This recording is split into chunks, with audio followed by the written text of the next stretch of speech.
If you get into the resources section, you'll find the Excel spreadsheet, so go ahead and open that up and click on the Add and Subtract. Now there's one other thing we're going to add in order for us to have the basic operations of adding and subtraction completed, and that's this little plus and minus button. So previously, if we were going to subtract 5 from 7, we would put the minus 5 in the box. So we would have 7 plus minus 5, which is a value of 2. And you can see here, if you look up in the spreadsheet, that the value for y is a negative because it's got the minus in front of it. And the value for 7 is a positive. So this is the 5 value, which is the first value in the 32-bit is the sign, and the value of 1 tells you it is a negative. So that's that negative 5. And the first value for this number here is a 0, which is a positive. So that's the positive 7. But what we want to be able to do is, rather than have the minus sign in front here, we want to be able to use this Add and Subtract button. So whenever we click on this Subtract, it's going to mimic the same process as us putting a minus here. Okay, so when the minus is here, you'll see that we've got the y as a value of 1.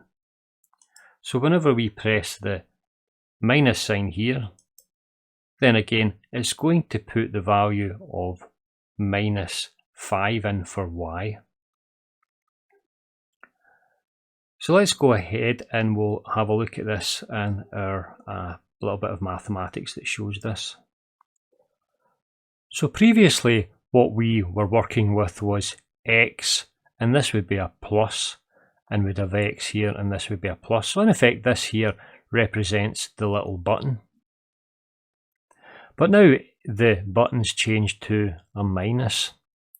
So we're looking to do the sum x minus plus y. So that would be exactly the same as saying x plus the minus of y. Okay, so if we make it plus, then we invert the value of y. So that's the same as having, for example, 7 minus plus 5. And that's exactly the same as 7 plus minus 5, which is a value of 2. So all we do in that case is just invert the value of y. So we invert the value of y from a positive to a minus. Now the other option that we would have is that if y was a minus value, so we'd have x minus minus y, and that would be the same as x plus plus y. So here's an example here, 7 minus minus 5. Well, the two minuses cancel, make a plus. So that'd be 7 plus 5. So that'd be 7 plus plus 5, which is a value of 2.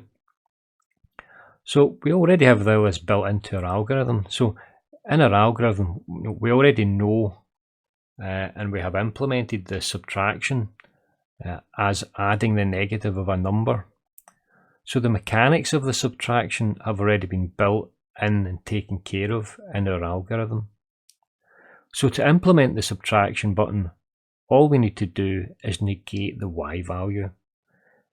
So if the sign bit of y is 0, then we simply make it negative by making it 1. If the sign bit of y is negative, that's a value of 1, then we simply make it positive by making it a value 0. So we just need to invert this y bit at the beginning. And then we continue with the rest of our algorithm. So that's us built in all of the basic functionality that we require for our 32-bit binary floating point adder and subtractor. We can add and subtract both positive and negative numbers. Now, I suggest you open this up and ensure you know how to work the tool, and you can put in lots of different numbers yourself and you can check them out and you can check the correctness of this.